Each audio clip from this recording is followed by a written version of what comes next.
Muchas bendiciones de Dios, mis apreciados hermanos.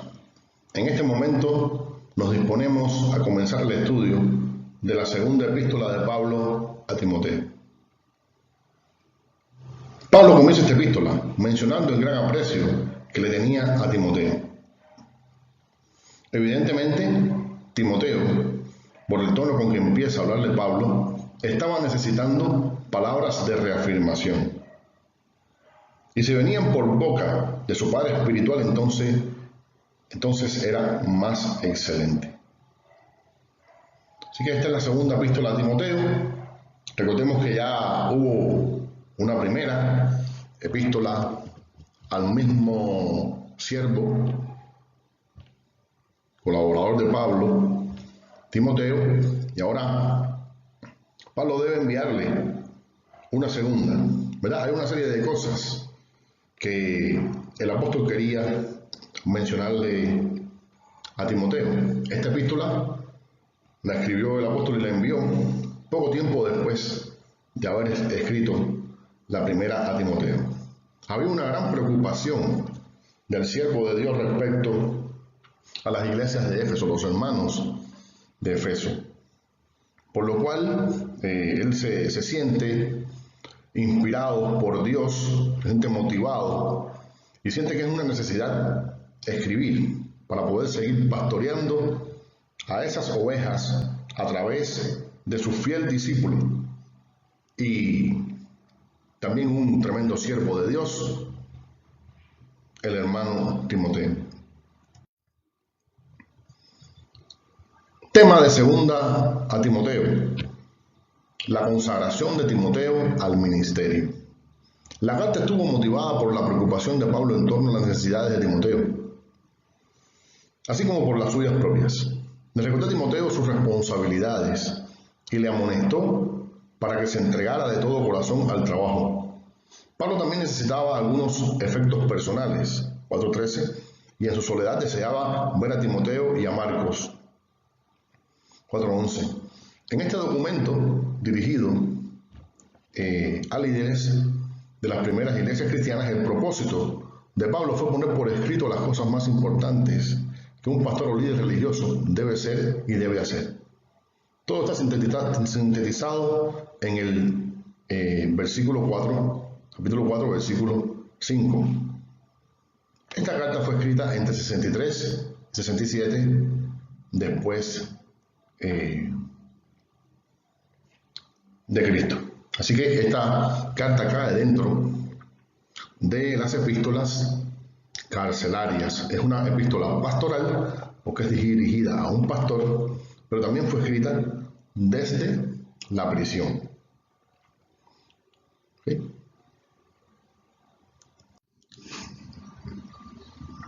Muy bien, hermanos, aquí tenemos este mapa donde se nos ofrece la ubicación de la ciudad de Éfeso, específicamente en este puntico negro, estaba más o menos ubicada la ciudad de Éfeso, donde había fundado Pablo la iglesia de Éfeso, que habían resultado luego en varias iglesias en Éfeso. En ese momento él se encontraba en su segunda prisión en Roma. Fíjese qué distancia había, bastante significativa. O sea que Pablo nuevamente fue encarcelado y desde aquí envió una carta a Timoteo con una serie de consejos e instrucciones para Timoteo y también asuntos que necesitaba el propio apóstol, algunas cosas que necesitaba. Le pedía a Timoteo que fuera a verlo a la prisión. Así que ya ustedes ven que el tiempo que demoró en llegar la carta, seguramente un tiempo largo, tal vez unos meses, y luego para que Timoteo pudiera arreglarlo todo y viajar, pues otros meses más, y nosotros tengamos una idea cómo fue esta comunicación.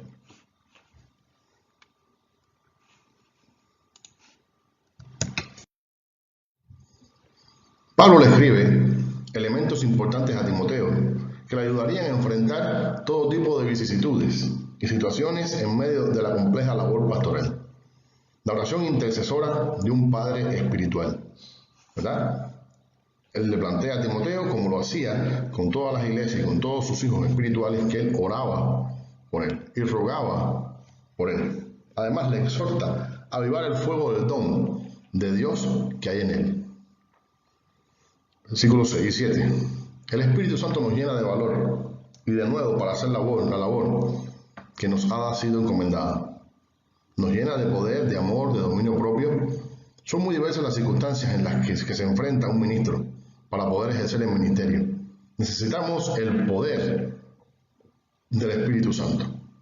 Un ministerio sin la unción, y una unción fuerte, una unción poderosa del Espíritu Santo, es un ministerio que es poco eficaz, o por lo menos no es tan eficaz como Dios quisiera, ¿verdad? El ministro lleno del Espíritu, lleno del poder, de los dones del Señor, pues está ungido para ser testigo, para hacer una labor por demás eficiente, fuerte, con gran cantidad de frutos de acuerdo al plan de Dios.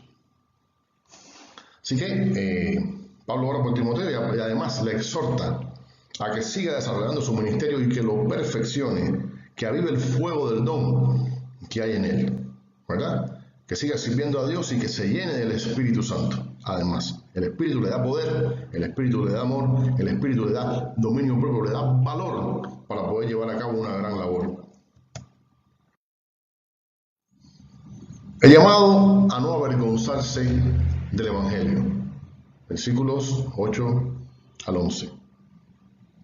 Teniendo en cuenta el sentido de esta expresión para la época, se pudiera interpretar de esta manera: siéntete orgulloso del Evangelio y recuerda que estoy preso, pero mis prisiones son honrosas, porque las sufro por ser fiel a mi amado. Así que el sentido de esta frase no es que Timoteo se avergonzaba del Evangelio, lejos estaba eso de Timoteo, sino que era una expresión, una frase propia de la época, y Pablo le decía: es importante que te sigas sintiendo orgulloso de mí.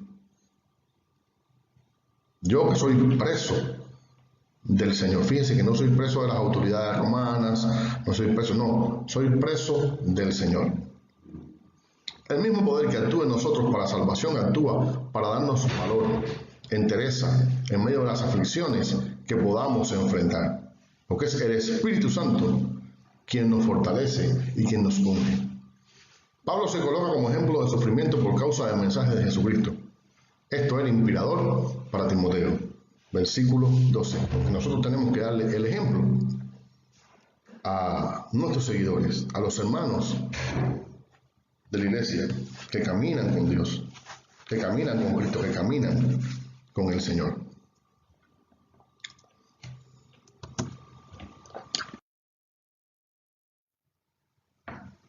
La frase "para guardar mi depósito" se puede entender de las siguientes maneras. Tenía confianza, o sea, Pablo, de la obra de Dios en la vida de quienes habían creído el Evangelio por medio de su predicación. 2. Que el Señor guardaría íntegramente su ser hasta el día del retorno de Jesucristo. A pesar de que él estaba preso y a punto de partir de este mundo, tenía la seguridad de que el Evangelio seguiría extendiéndose a través de hombres como Timoteo. O sea, esas son las posibles interpretaciones que los estudiosos, por lo general, dan a este versículo, que es un poco controversial en el sentido de que hay varias opiniones al respecto.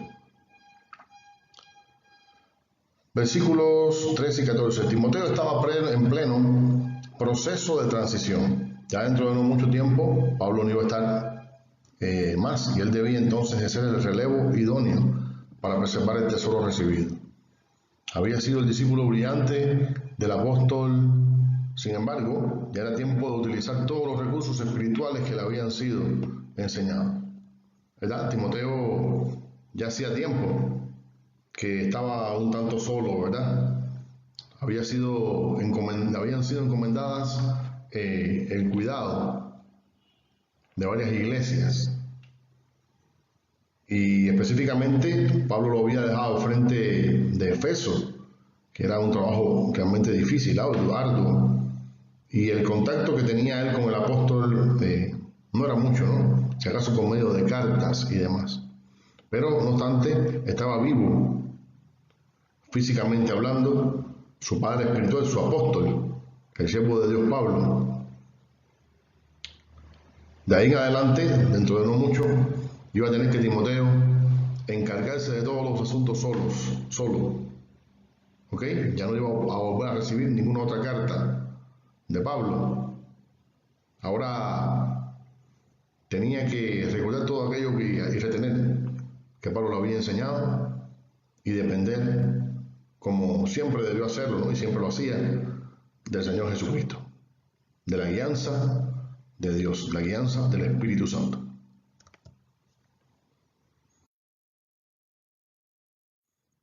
Versículos 15 y 16. Estos dos personajes, Figelo y Hermógenes, solamente se mencionan en este versículo.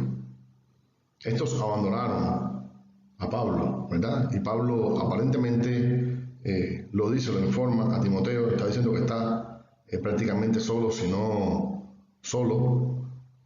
Sabemos que siempre había algunos discípulos con él, pero hubo muchos que le abandonaron, entre ellos Figelo y Hermógenes. Parece que estos habían hecho un compromiso y tenían el deber de colaborar con Pablo. Sobre todo, es muy probable que lo hayan abandonado en cuanto, no solamente su cuidado personal, sino además la obra que les había encargado. Esto debe ser un recordatorio para todos los que lean, de que los líderes también pueden caer y fallar. Por lo tanto, debemos cuidar con cero lo recibido para no deslizarnos de nuestra firmeza, ¿verdad? Y no apagar el espíritu, no menospreciar el ministerio que Jesús nos ha entregado. Capítulo 2, versículos 1 y 2. Un encargo del apóstol a Timoteo fue que se ocupara de transmitir el mensaje recibido y que consiguiera lograr al fin hombres fieles que supieran el valor de lo que recibirían, lo defendieran y no ocultaran las grandes verdades del Señor. ¿Ok? Es fundamental que el siervo de Dios forme líderes.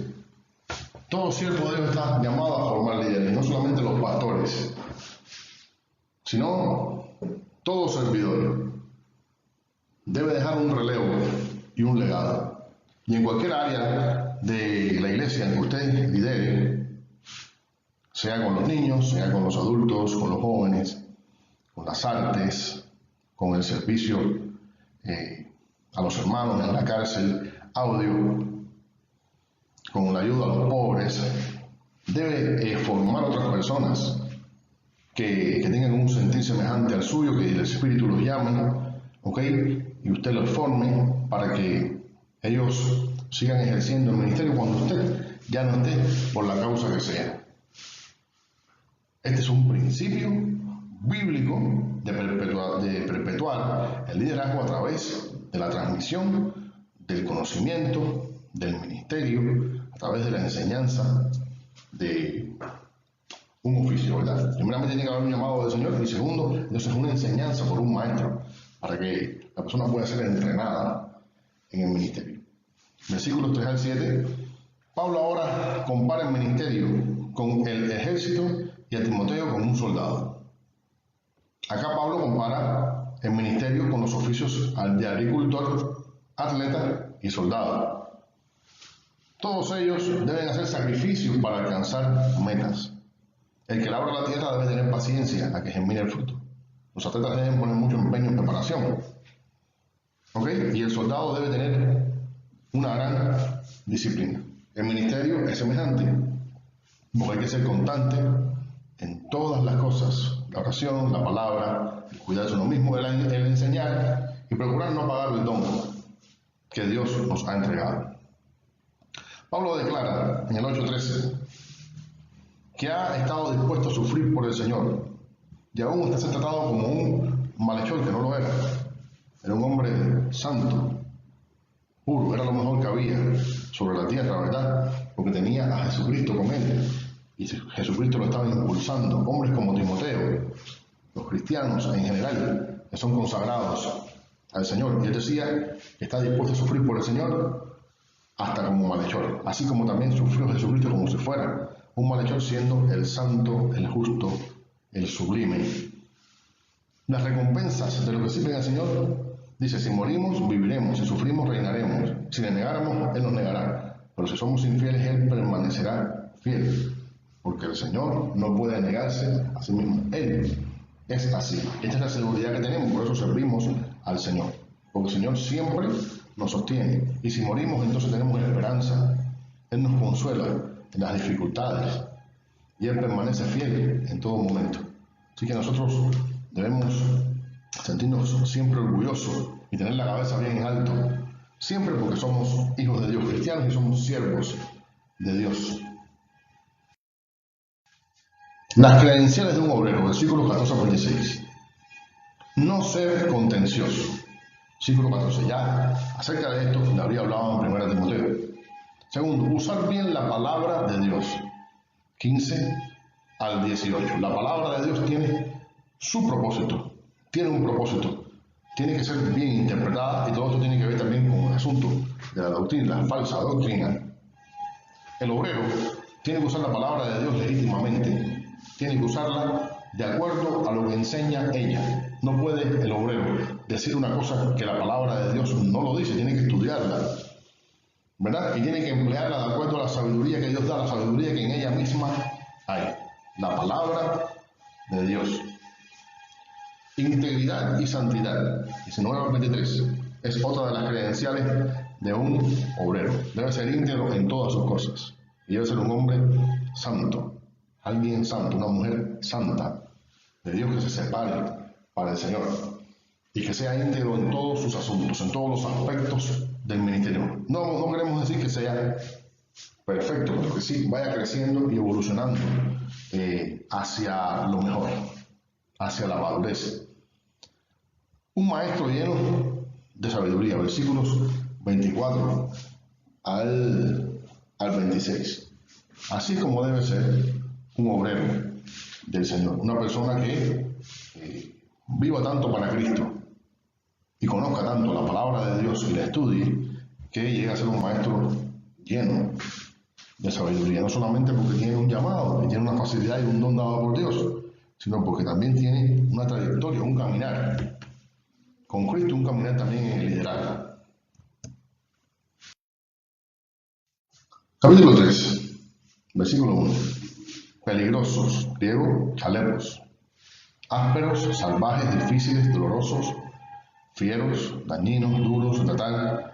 La palabra describe una sociedad desprovista de virtud, en la que abundan los vicios. Van a venir tiempos peligrosos, van a venir tiempos muy difíciles, muy duros, y así ocurrió, y así pasó. Ese es el tipo de sociedad en la que estamos viviendo nosotros hoy día. Por supuesto, el nivel de maldad entre una sociedad en un país y otro difiere, ¿no? ¿Ok? Difiere. Hay lugares, hay culturas, países que por causa de su gran deterioro espiritual, el nivel de maldad es altísimo. Pero podemos ver el pecado abundando en todo lugar. ¿Ok? Dios nos ayude y podamos seguir evangelizando Perú y podamos alcanzar cada vez más personas para Cristo, mucho más allá de lo que Dios ya nos ha entregado, que es precioso, que es bendecido.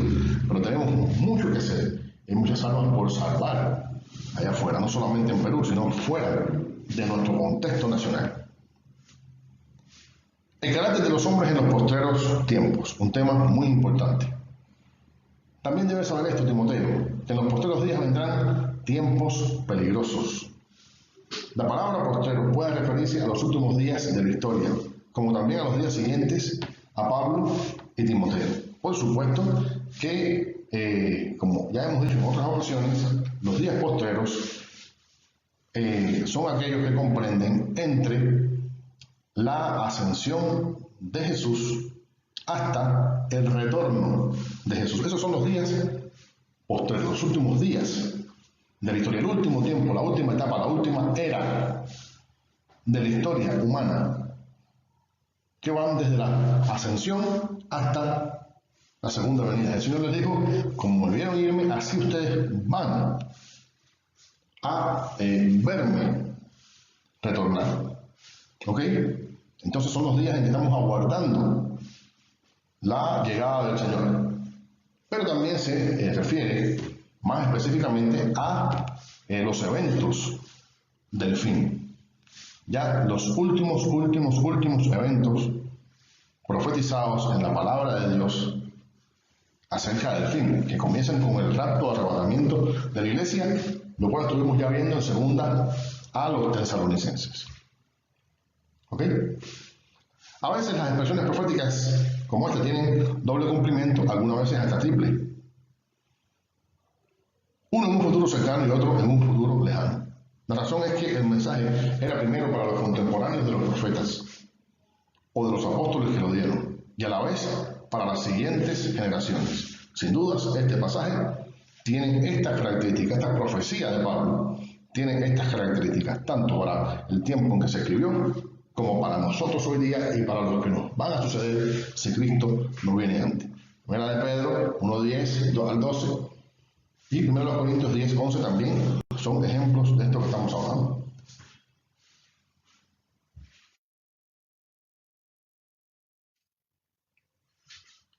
Esos tiempos peligrosos tuvieron lugar durante la vida de Timoteo.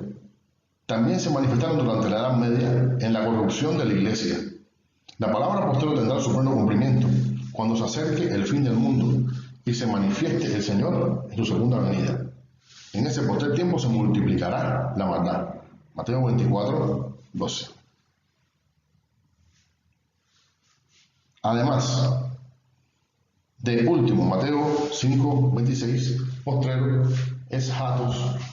La Biblia tiene otros significados. Por ejemplo, refiriéndose a Cristo, le llama el postrer Adán. En los Corintios 15:45, y no se trata del último hombre de la tierra. En otros casos, postrero se refiere al tiempo inmediatamente después de la muerte y resurrección de Cristo, Hechos 2:17. La historia fue dividida por la cruz de Cristo en un antes y un después, en un primer y un postrer tiempo. Inmediatamente después de la muerte de Cristo, principian los postreros tiempos. Postreros en Hebreos 1:2 se refiere a periodo apostólico siguiente al de los profetas y la ley. Por supuesto, todos estos eventos, muerte, resurrección y ascensión de Jesucristo, pues marcan un antes y un después, porque son todos eventos de la redención y son todos eventos que ocurrieron uno detrás de otro en un corto periodo de tiempo. Así que a partir de ese momento nosotros entramos en esta era, la era cristiana después de Cristo, los postreros días.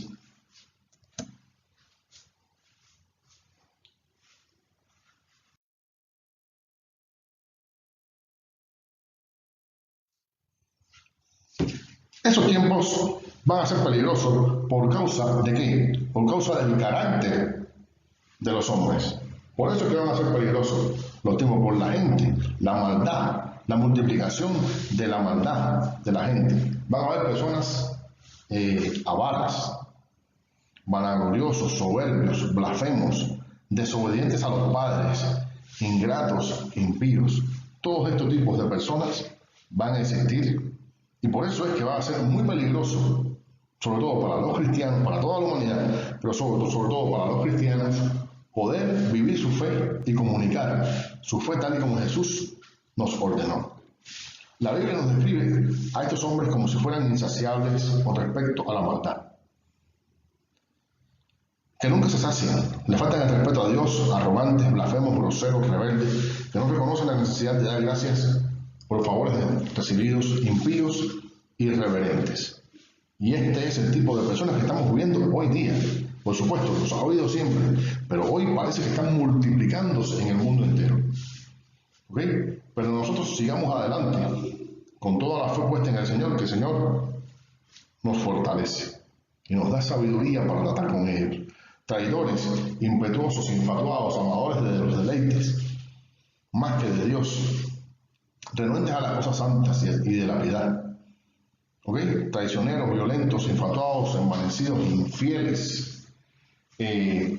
Infatuación quiere decir satisfacción excesiva y ridícula que uno tiene de sí mismo, ¿verdad? Es un orgullo tremendo, un envanecimiento tremendo. Son vanos, son totalmente vanos, son personas vacías, son personas que no se sacian, son personas que se creen tan gran cosa, pero por dentro en realidad están huecos. No son lo que dicen, son solo una fachada, ¿ok?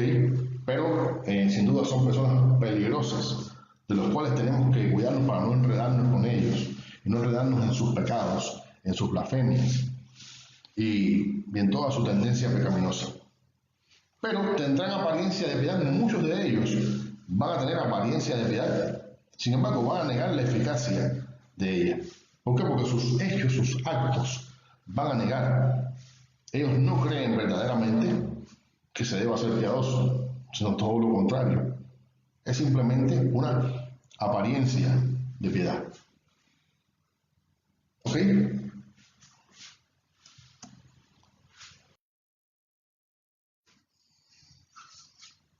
Porque de estos son los que se meten en las casas y llevan cautivas a mujercillas cargadas de pecados, arrastradas por diversas concupiscencias.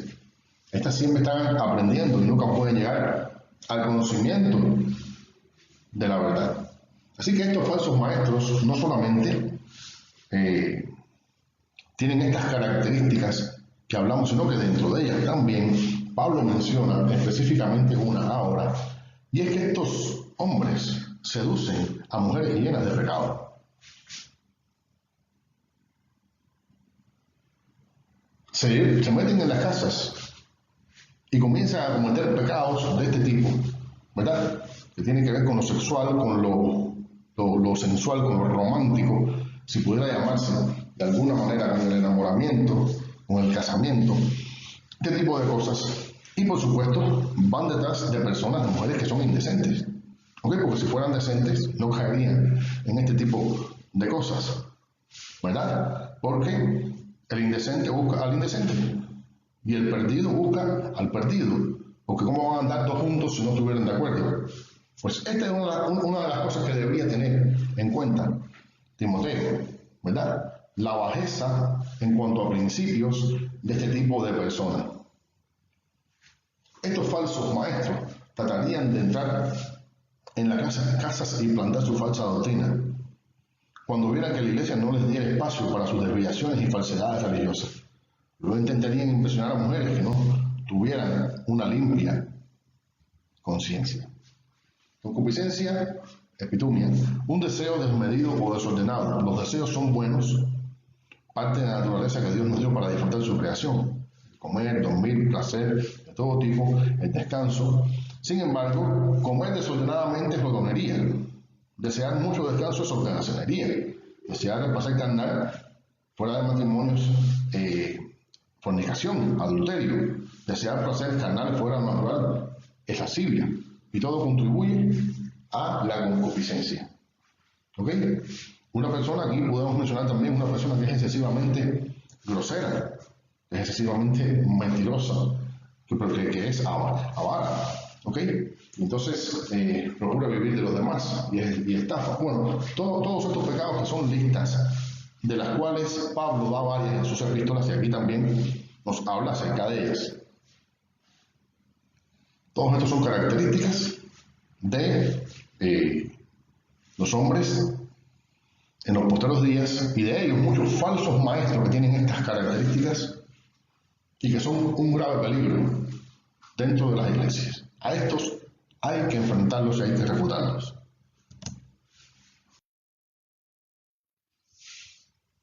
Versículo 8. Janes y Jambres. Ahora Pablo compara el proceder de los hechiceros egipcios con el proceder de los falsos maestros, quienes ofrecen enseñanzas extrañas y desviadas de la verdad. Hombres corruptos de entendimiento, réprobos en cuanto a la fe.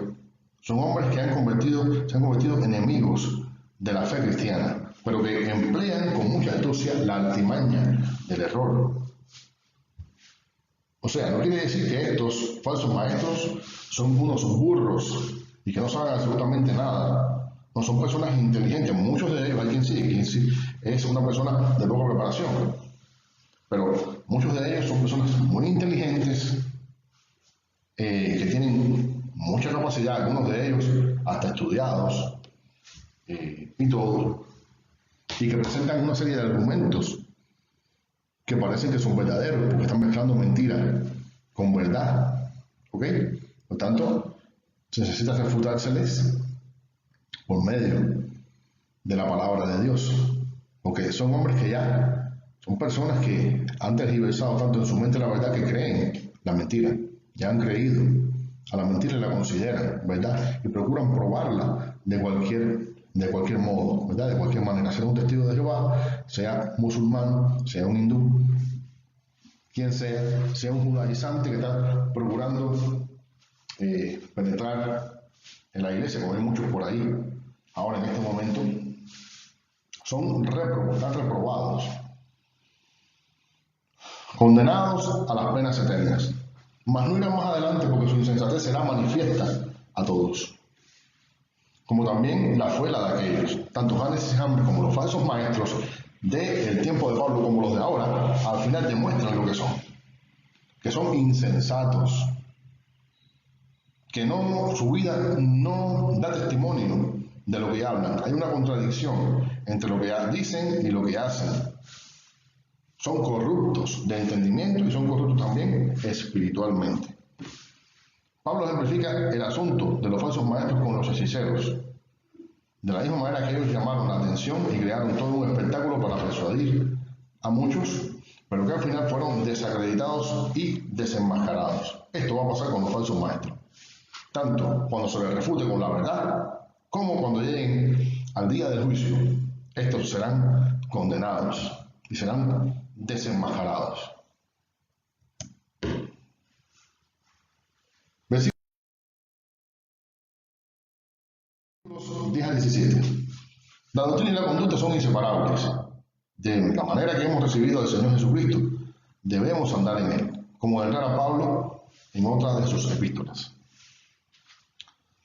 La Escritura nos hace ser sólidos en la fe, nos fortalece en la fe. La Escritura es nuestra base, es la base de nuestra fe. Nos ayuda en nuestro proceder y a soportar los sufrimientos con longanimidad, paciencia y gran ánimo, porque ella nos fortalece, nos da una base, nos consuela, ¿verdad? Y nos dan seguridad, porque todas sus enseñanzas y ejemplos nos orientan acerca de cómo nosotros debemos actuar. Le da propósito a nuestra vida. Hay quien dijo que cuando algunos saben hacia dónde se dirige, los demás tienen que hacerse a un lado y dejarle pasar. Porque la palabra de Dios nos hace sabios, nos hace fuertes en nuestra vida y nos dirige. Nos enseña a ministrar en amor, virtud sin la cual la excelencia del liderazgo no ha sido concretada. Así que la palabra de Dios nos llama a que nosotros amemos a Dios sobre todas las cosas, pero también a nuestro prójimo. Y si es nuestro hermano, nuestro prójimo, y estamos llamados a servirle, tenemos que hacerlo con excelencia, con amor para con los hermanos.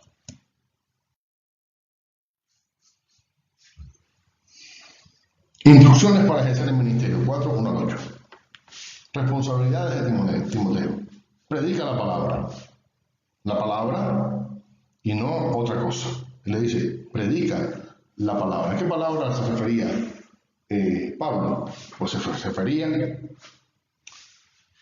al Tanakh o Antiguo Testamento, como a las palabras de Jesucristo que fueron transmitidas por el apóstol a Timoteo. Recordemos que en poder de Timoteo estaba la primera epístola y que Timoteo, cercano a Pablo, era conocedor y posiblemente tuviera algún tipo de copia de las otras cartas canónicas, inspiradas del propio apóstol. ¿Ok?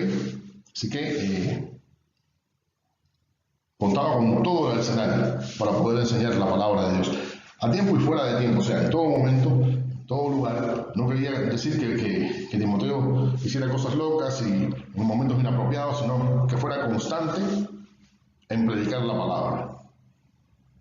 Bien, que usara toda oportunidad para llevar la palabra, tanto para enseñar a los hermanos como para hacer obra de evangelista y ganar a otros para Cristo. Redarguir, la palabra es poderosa para redarguir. ¿Ok? para reprender, para exhortar. Así que todas estas palabras nos hablan acerca de señalar, de amonestar, de procurar que la persona que está cometiendo un error rectifique, se retracte, se arrepienta. Evangelismo, él le dice que cumpla obra de evangelista, que trabaje en el alcance de las vidas, en el alcance de los perdidos. Versículo 5, cumple con la obra del ministerio, con la obra de evangelista. O sea que Timoteo tenía un llamado para el alcance de los perdidos, así como su maestro, el apóstol Pablo. Y Pablo reconocía esto. Es importante que nosotros reconozcamos los dones, talentos de nuestros líderes, de las personas que están a nuestro cuidado, ¿verdad? Las personas, los líderes que estamos formando nosotros para que ellos puedan ocupar el lugar que Dios quiere, el lugar donde van a ser más eficaces y efectivos. El ejemplo de Pablo debía servirle de inspiración. Versículos 6 al 8. Pablo le está declarando que ya faltaba poco para reunirse con su Señor, que había corrido su carrera con gozo e integridad, y solo esperaba por su corona en esta etapa de su vida ministerial. Lo que Pablo había anhelado durante tanto tiempo, para mí vivir es Cristo y morir es ganancia, ya veía que estaba a punto de lograrlo, que faltaba muy poco para poder reunirse con su Señor. Versículos de 9 al 18, Pablo le indica a Timoteo que fuera pronto a verlo porque él sentía que su partida estaba cercana. Ven pronto a verme, hijo Timoteo, con un tono extremadamente triste y a la vez protector. Comienza a nombrar algunos de los que habían sido sus discípulos, pero ahora lo habían abandonado. Le dejaban en manos de Dios para que les juzgara. O sea, él los dejaba en manos de Dios para que les juzgara a Dios. De ellos debía cuidarse, además de mencionar a algunos de sus colaboradores más cercanos, incluyendo a Juan Marcos, quien me es útil para el ministerio, lo que dijera Pablo de él, y Lucas, quien le acompañaba. Pero había algunos colaboradores, personas que habían sido colaboradores de Pablo, que ahora se habían alejado de él. Y no solamente se habían alejado de él porque no tenían cuidado de él, sino que se habían apartado de la fe y estaban desviando también a otros. Les dice, cuídate de estas personas, porque eran personas peligrosas, que habían renegado de su fe, primeramente, y entonces, con la fe que tuvieron primeramente, y entonces podían tomar acciones contra Timoteo, ¿verdad? Y aparte la palabra de ellos era una palabra engañosa.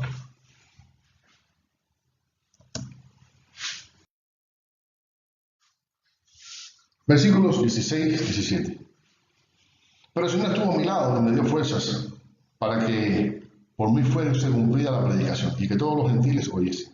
Así fue librado de la boca del león, y el Señor me librará de toda obra mala y me preservará para su reino celestial. A Él sea la gloria por los siglos de los siglos. Amén. La declaración más triste y llena de convicción de un siervo de Dios en su presentación a juicio no había podido contar con nadie, pero el Señor no le abandonó y lo libró de la boca del león, y el Señor lo defendió y lo fortaleció. El Señor le dio gran cantidad de fuerzas, a pesar de que era un hombre ya mayor y que sentía el agotamiento, ¿verdad? Y que había estado bajo presión en todo momento. El Señor me librará de toda mala obra. Él experimentaría la muerte física, pero cuando el Señor lo dispusiera, que entrase a su reino celestial, pero no por ningún tipo de artimaña humana. O sea, él estaba en las manos del Señor, y el Señor era quien decidía respecto a su vida, y el Señor, que era su protector, le iba a librar en todo momento, hasta que llegara su hora, aunque él sabía que ya estaba pronto a ser sacrificado. En sus saludos finales menciona a varios hermanos. Muchos de ellos nunca más son mencionados en la Escritura, pero sí serán galardonados por el Padre a causa de su labor para el reino. Ya por último, voy a reiterar a Timoteo que procurara ir pronto a verle. O sea, necesitaba el apoyo y la visita de Timoteo. Seguramente Pablo quería darle una serie de consejos y decirle una serie de cosas personalmente. Ya debía retirarse, y Timoteo era uno de sus obreros más especiales, brillantes, y que había demostrado su valía, su ministerio. Él quería quizás depositar en él una serie de cosas de las cuales había estado pensando que debía comunicarle a Timoteo, toda su experiencia, toda la madurez que había podido alcanzar en Cristo. Así que estaba solicitándolo y por tanto Timoteo debía ir prontamente con él. Resumen final, un resumen de las orientaciones que Pablo le da en su epístola a Timoteo. Crece en la piedad, honra la palabra de Dios, sé firme en las pruebas, crece espiritualmente, fortalece, no te dejes arrastrar por el pecado, crece en sabiduría, piensa las cosas y sé sabio conforme a la palabra de Dios, y esfuérzate en el ministerio, aviva el don que hay en ti. Amados hermanos, todas estas enseñanzas y exhortaciones de 2 Timoteo, que también están presentes en 1 Timoteo, son para nosotros. Son palabra de Dios para nosotros. El Señor le siga bendiciendo. Bueno, y ahora, Dios mediante, vamos a continuar nuestro estudio con la hermosa epístola de Pablo a su discípulo Tito.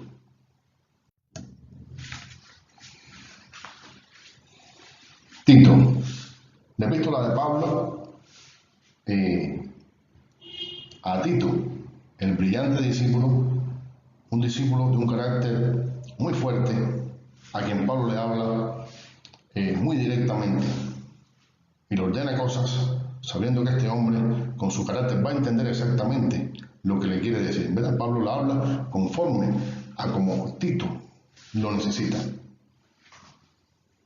Tito era colaborador de Pablo, que así como Timoteo, también tenía el deber de ser el relevo de Pablo en las iglesias a las cuales él le enviaba.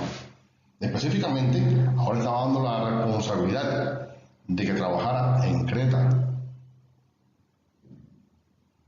Y esto era muy importante, porque Tito debía trabajar en esta isla y su trabajo no era fácil. Tenía responsabilidades semejantes a las de Timoteo, ¿verdad? Era un trabajo apostólico, un trabajo pastoral. Y pues vamos a ver cómo es que Pablo le da las orientaciones a su discípulo. Escrita entre 61 y 63 después de Cristo. Así que, por tanto, está ubicada entre las cartas que fueron escritas en el primer encarcelamiento de Pablo en Roma, mientras estaba en Roma preso, prisión domiciliaria, donde podría predicar a toda persona, todos podían visitarlo, y él envía esta carta a Tito. Algunos de sus discípulos le llevó la carta a Tito hasta la isla de Creta. El propósito principal de esta epístola es enseñarle a Tito, quien fuera un joven pastor y misionero que Pablo había dejado en Creta, cómo proceder para administrar la iglesia, establecer el orden y qué hacer en cada momento. Le dice: corrige los deficientes, establece ancianos y preséntate tú en todo como ejemplo. Tito 1:5 y 2:7. Creta, ciudad de la cual Pablo tenía el peor de los criterios, era todo un desafío para este pastor. Uno de ellos, su propio profeta, dijo: los cretenses siempre mentirosos, malas bestias, glotones, ociosos.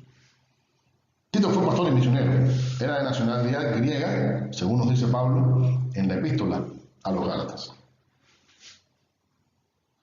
Así que Tito tenía un gran reto por delante, pero Pablo entendió que este hombre era el indicado para esta labor.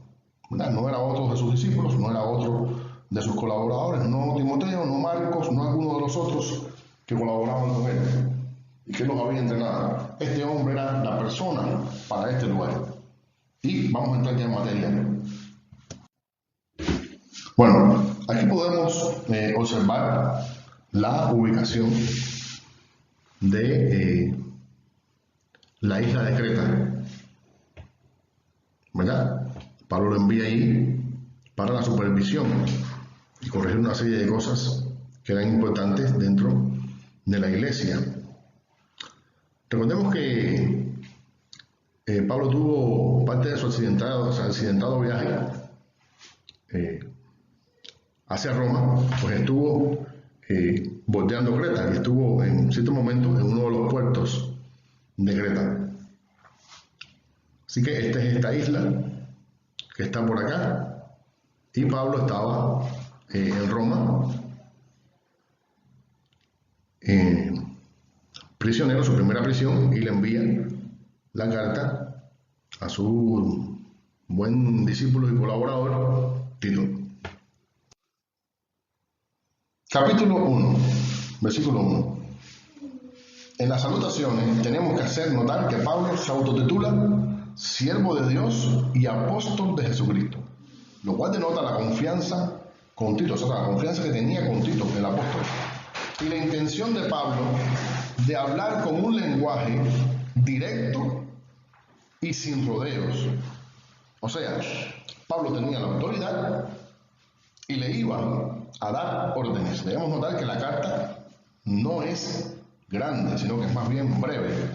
Y Pablo condensa un mensaje para explicarle a Tito y ser muy exacto y muy directo con este siervo de Dios, con este colaborador suyo.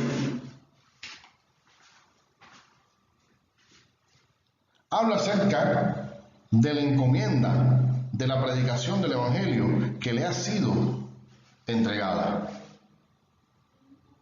Pablo sentía un profundo aprecio por Tito, a quien llama verdadero hijo. Tito tenía un ministerio que le había sido dado, que le había sido encomendado, así como Dios llamó a Pablo y le entregó un llamado y un ministerio muy importante, muy especial, que debía cumplir con todo ahínco y objetividad, así mismo con Tito.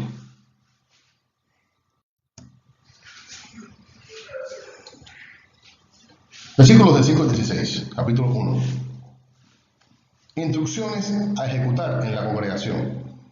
Primero, corrige lo deficiente. Todo lo que está deficiente, todo aquello que tú sabes, que has aprendido conmigo, que es erróneo, que está mal, que hay cojera, debes corregirlo. Establece líderes por ciudades. Versículo 5b. Características que debían tener estos líderes. Versículos de 6 al 9. Que sean íntegros, personas de una sola pieza, verdaderos cristianos, personas probadas, que tienen integridad moral en cuanto al dinero, en cuanto al espiritual, o sea, siervos de Dios, monógamos. Y esto es importante porque este era un mandamiento para toda la iglesia y el líder tenía que ser ejemplo en cuanto a esto. Recordemos que también le aconseja este tipo de cosas a Timoteo, no por gusto. Él conoce estas culturas y él sabe que se necesita establecer el principio de Dios en todos estos lugares para que los creyentes sean sanos en su fe conforme a las palabras del Señor Jesucristo. Que tengan hijos obedientes y sujetos a la autoridad. Así debían ser estos líderes, estos pastores. Gente de paz, gente pacífica, gente que ministrara paz. Que fueran personas de un carácter probado, un carácter lleno del fruto del Espíritu y lleno de paz. Sobrio con respecto a bebidas alcohólicas. Por supuesto que no podía ser una persona alcohólica, una persona que se embriagara, dado al vino, dado a los excesos, ¿verdad? A las obras de la carne, a un espíritu mundano, un festivo mundano. No codicioso, o sea, un hombre que sea dueño de sí mismo y que no tenga el corazón puesto en las riquezas, ¿verdad? Que honre al Señor, que no se puede servir a dos señores y menos un siervo de Dios, que sepa en qué lugar está el dinero y cuál es el lugar que debe ocupar, hospitalario, o sea, que reciba en su hogar a los ministros que llegan a su hogar para llevar la palabra y para extender el reino. Benigno, un hombre bueno, una persona de buenas intenciones, santo, con santidad, separado para Dios, que tenga control de sí mismo, que tenga dominio propio y que además sea una persona que conozca la doctrina, que sea ducho en la doctrina, que sepa la palabra de Dios, que honre por tanto el Evangelio. Fíjense qué características tenían que tener estos hombres, hermanos. Qué labor tan gigantesca, tan grande tenía que realizar Tito, que era un hombre relativamente joven. Era sin duda algo ambicioso. Era una tarea de alto vuelo, de gran necesidad y esfuerzo. También tenía que poner empeño Tito en todas estas cosas. Y debía elegir en las iglesias, de entre las iglesias, hombres con estas características. ¿Ok? Así que los había, sin duda, Dios había levantado hombres como eso. Pablo tenía plena fe y plena seguridad en ello.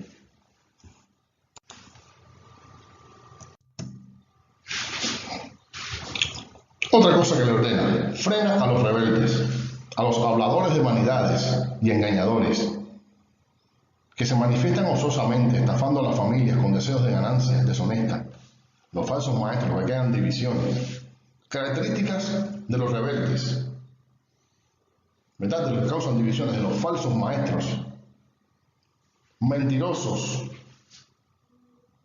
en su boca hay mentira, impuros, eran personas llenas de pecado, trastornadores de otros, que causan divisiones y procuran desviar de la verdad a los demás, que crean conflictos, que traen chismes, falsas acusaciones, calumnias, blasfemias, que tienen apariencia de piedad, pero con sus hechos lo niegan. Son rebeldes, descalificados en cuanto a toda buena obra. No son capaces de mantener una santidad delante del Señor, de ser aprobados delante de Dios, de manifestarse como hijos del Señor. En su vida hay todo tipo de perversidad y todo tipo de pecado. Capítulo 2. En contraste con el proceder de los rebeldes y contumaces, el liderazgo y la iglesia deberían cuidar con su comportamiento. Los ancianos deben cuidar su comportamiento, ser prudentes, sanos, sobrios, mostrar fruto espiritual. O sea, los ancianos, estamos hablando de los hermanos de más edad dentro de la iglesia. No está hablando ahora de los pastores como tal, sino que los miembros de la iglesia, que se llaman a sí mismos cristianos, deben ser gente que tengan estas características espirituales. Tiene que amonestarlos si fuera necesario.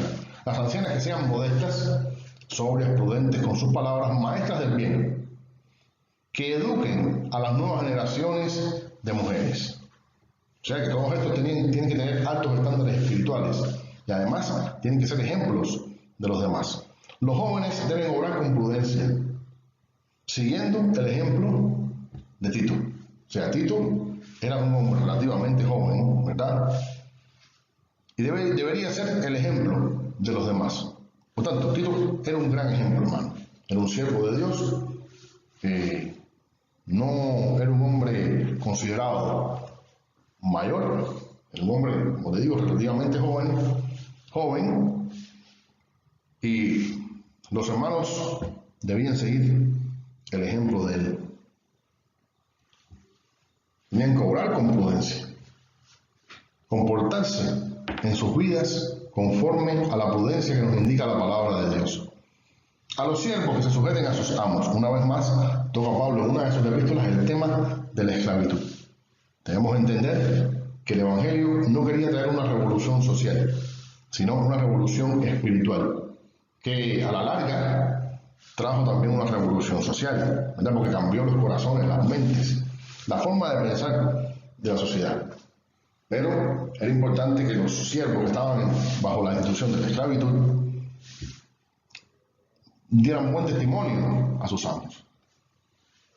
Todo este proceder exigido responde a la necesidad que tienen los que no conocen al Señor de ver un buen testimonio en los que confiesan el nombre de Jesucristo. ¿Ok? Para que la iglesia honre tanto el nombre del Señor, que las personas conozcan, entiendan, se den cuenta que Jesús está en ella. ¿Cómo? Por medio del testimonio de los hermanos que componen la iglesia. Por último, Pablo le dice a Tito: proyéctate como autoridad y que nadie te menosprecie.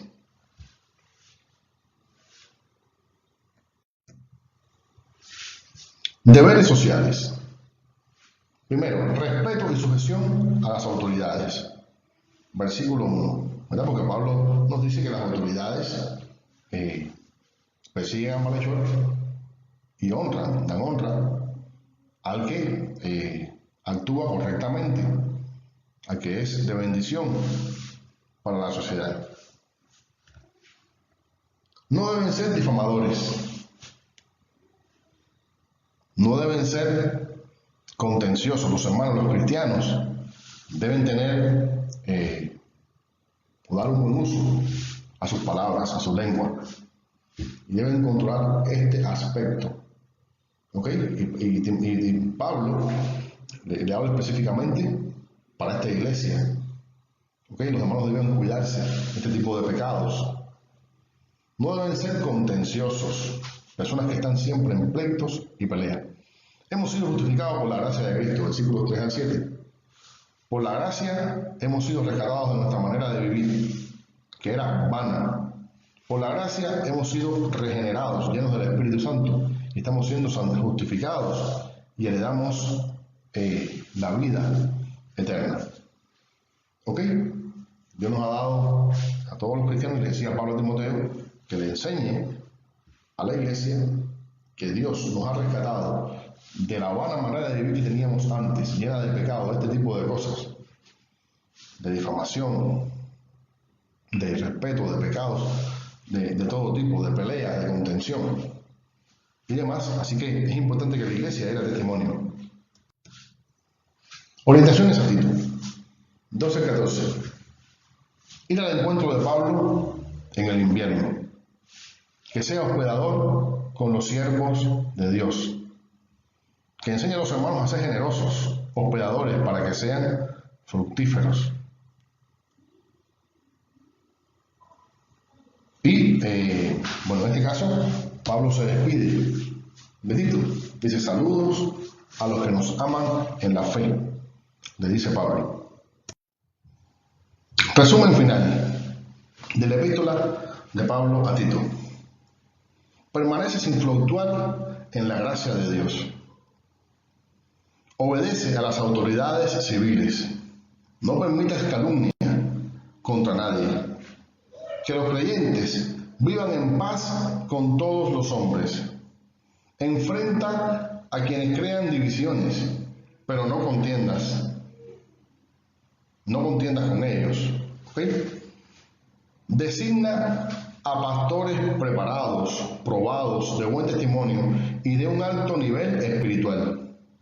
Y dedícate a la enseñanza de los hermanos y sé ejemplo de todos. Por el Señor. Esta epístola, no cabe duda que es sumamente instructiva. También tiene muchos aspectos que son hermosos y vamos a decir, reflejan la relación tan estrecha que había entre Pablo y Tito. Después nos ejemplifica, así como las epístolas a Timoteo, cómo debe ser la relación entre discípulo y discipulador, entre obrero y su formador. Y pues vamos a seguir, en este caso con la epístola a Filemón. Epístola a Filemón, de Pablo a Filemón, escrita entre 61 y 63 después de Cristo. Pablo dirige esta carta a Filemón, un rico de Colosas, y que todo parecía indicar que se había convertido bajo el ministerio de Pablo. Versículo 19. O sea, parece que Filemón era discípulo de Pablo, era un hombre rico, de hecho poseía esclavos, pero era un hermano de la fe. El objetivo de la carta es para hablarle a Filemón acerca de Onésimo, al parecer un esclavo de él que huyó a Roma. Onésimo había huido a Roma después de causarle cierto daño a su amo. Versículos 11 al 18. En Roma Onésimo entró en contacto con Pablo, quien lo condujo a Cristo. Así que Onésimo se convirtió y todo varió, todo cambió, ¿verdad? Este esclavo que había causado daño a su amo, que había sido rebelde, ¿verdad? Y había atentado contra esta institución, la esclavitud, que era pues, algo que es socialmente aceptable en aquella época, pero que ahora se había convertido. Y no solamente ahora era cristiano en Filemón, sino que también Onésimo había entrado a la fe. Ahora no solamente eran amo y esclavo, ahora eran hermanos en la fe. Y veamos cómo Pablo conversa lo que le dice a Filemón respecto a Onésimo, ¿verdad? Saludos, versículos 1 al 3. Pablo encomienda a Filemón, llamándole colaborador, o sea, era colaborador de Pablo. Menciona a otros hermanos valiosos. Extiende saludos a la iglesia que está en casa de Filemón. O sea que Filemón era un hombre que era un cristiano y que era un hombre rico, pero era un siervo de Dios. De hecho, la iglesia funcionaba en su casa. ¿Okay? Un hombre que se entregó al Señor y entregó también sus bienes para Dios.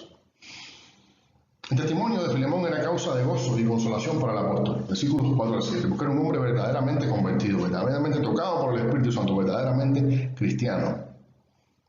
Pablo oraba por Filemón. Dice, yo oro por ti. Yo pido al Señor que obre en ti. Pablo oraba por sus discípulos, hermano. Este es un ejemplo que tenemos que tenerlo siempre presente. Tenemos que orar. Ore por sus discípulos, amado hermano. Por favor, ore por sus discípulos. Es un consejo de Dios. Admiraba el buen testimonio de él. Era un hombre de un buen testimonio que era intachable. El apóstol lo admiraba. Su comportamiento había sido de bendición para los hermanos de la fe. Oigan, este hermano era un tremendo siervo de Dios. Ahora Pablo aboga por Onésimo. Onésimo había conocido al Señor a través del ministerio de Pablo. Ya estuvimos hablando acerca de eso. Estaba siendo muy útil para Pablo, pero él lo devolvía a su oficial amo, su amo oficial. Estaba siendo muy útil, o sea, que Onésimo no solamente se había convertido, sino que era útil para Pablo. Parece que Onésimo tenía un don. Posiblemente Pablo quisiera usarlo como uno de sus colaboradores, pero como correspondía, él lo que hizo fue que lo envió, lo devolvió a su amo. ¿Ok? Pablo con el objetivo de cumplir todo aquello que estaba oficialmente establecido por la ley. ¿Ok? Recordemos que Pablo era un hombre obediente a la ley y lo evidenció en muchos momentos, así como el Señor Jesucristo, como los apóstoles. Ahora, por supuesto, cuando tenía que ver con asuntos de fe, Pablo sí no transaba, porque no podemos transar, no podemos ser tolerantes con aquellos que quieren poner a los cristianos en una posición de pecado, para hacer cosas que van en contra de la fe. En ese momento sí no lo podemos aceptar. ¿Ok? Pero mientras no sea así, debemos nosotros guardar las leyes humildemente y dando honra a la autoridad y a las instituciones establecidas por la autoridad, por las leyes, ¿verdad? De acuerdo al país y al lugar donde estemos. Le pide que lo reciba, ya no como esclavo, sino mucho más como hermano de la fe.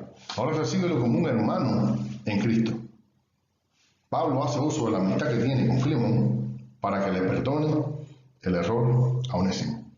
Así que esta carta tan peculiar, tan hermosa, que es parte de los documentos inspirados que Dios ha regalado a la iglesia, revela acerca de cómo debe ser el comportamiento social del cristiano y cómo debe ser la relación entre los diferentes actores sociales. Además que demuestra el paternalismo espiritual de Pablo y cómo deben ser las relaciones entre discípulos y discipuladores, entre el maestro y el que es enseñado, y la importancia de la influencia espiritual de un hombre de Dios que camina con el Señor y de buen testimonio como Pablo. De cómo habían muchos siervos, hasta personas ricas, que eran grandes colaboradores de la obra de Dios. Amados hermanos, pues pongamos todas estas cosas en nuestro corazón y el Señor nos bendiga. Gloria al Señor. Aquí entonces terminamos con este tema.